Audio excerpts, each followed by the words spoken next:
হিন্দু ভাইদেরকে পরিষ্কার ভাই বোনদেরকে বলতে চাই, ভয় পাবেন না, আপনারা নির্ভয়ে ভোট কেন্দ্রে গিয়ে যাকে খুশি তাকে আপনারা ভোট দিন, কিন্তু ভোট কেন্দ্রে যাবেন, এটা আপনাদের অধিকার।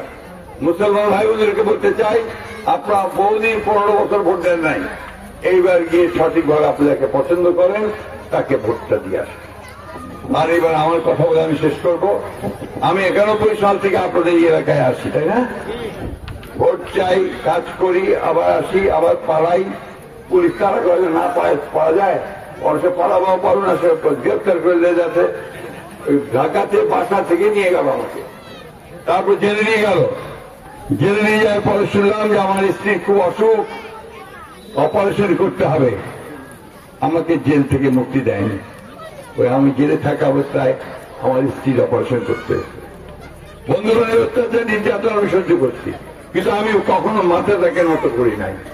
আমার নেত্রীর মতো আমিও মাথা উঁচু করেছিলাম যে আমাদের একটাই দাবি, যে আমাদের গণতন্ত্র দিতে হবে, ভোটের অধিকার দিতে হবে, এটা আমরা মাথা নত করব না।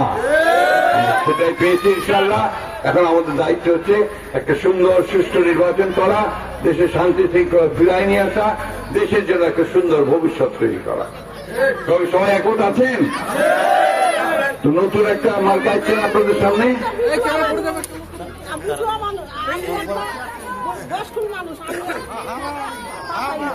আচ্ছা ঠিক আছে, আপনি ভোটের ব্যবস্থা করবেন।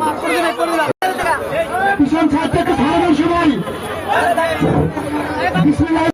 ধানের শীষের গণসংযোগের সন্ধ্যাবাসীর সর্বশেষ আশ্রয়স্থল আপনার আমার প্রিয় নেতা ভোটারবৃন্দ বাংলাদেশ সমবায় ইউনিয়নের বিপক্ষ থেকে সারা বছর যেন লোকে আপনার কাজ পায়, সে ব্যবস্থাটা করতে হবে, ঠিক তো?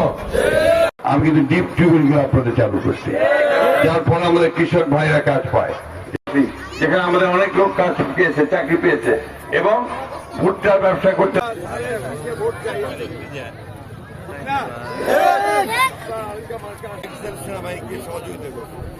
আমার মা